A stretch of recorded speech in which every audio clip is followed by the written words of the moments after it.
एक दुकान में जो किताबों के ऊंचे ढेर से भरी हुई है।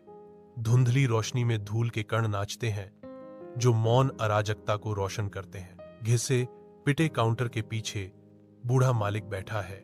साहित्यिक भूल भुलैया के बीच एक प्रहरी। दुकान की घंटी बजती है। एक बच्चे के आने की घोषणा करती है। छोटा और छाया में ढका हुआ, उसके कपड़े कठिनाई के दाग लिए हुए हैं। आंसू बच्चे के चेहरे पर बहते हैं। हर बूंद धुंधली रोशनी को छोटे टूटे हुए सितारों की तरह दर्शाती है।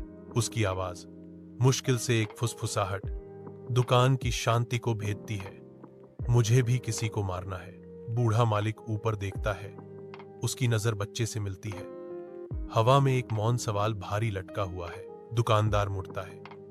आवाज से चौंक जाता है। उसकी आंखें चिंता से फैल जाती हैं क्योंकि वह बच्चे पर ध्यान केंद्रित करता है। एक भारी चुप्पी स्टोर को ढक लेती है। रेफ्रिजरेटर की हल्की गूंज अनकहे तनाव को बढ़ाती है। बच्चा कांपता है।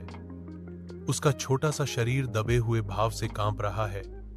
उसकी आंखों में अकल्पनीय डर झलक रहा है। उसकी आवाज मुश्किल से एक फुसफुसाहट शांति को भंग करती है। मेरे पापा, वह मेरी मां को हर दिन पीटते हैं। मैं चाहता हूं कि वह मर जाए। दुकानदार का भाव नरम पड़ जाता है। उसकी आंखों में गहरी उदासी छा जाती है क्योंकि वह धीरे से जवाब देता है। कौन? दुकानदार झुकता है। उसकी आवाज चेतावनी से गंभीर है। बेटा, मौत कभी जीवन नहीं बनाती। अगर तुम्हारे पापा मर जाते हैं तो तुम्हें शांति नहीं मिलेगी, बल्कि तुम्हारे चारों ओर और अंधेरा छा जाएगा। दुकान की मंद रोशनी में मालिक झुकता है। उसका चेहरा गंभीरता और ईमानदारी का मुखौटा है।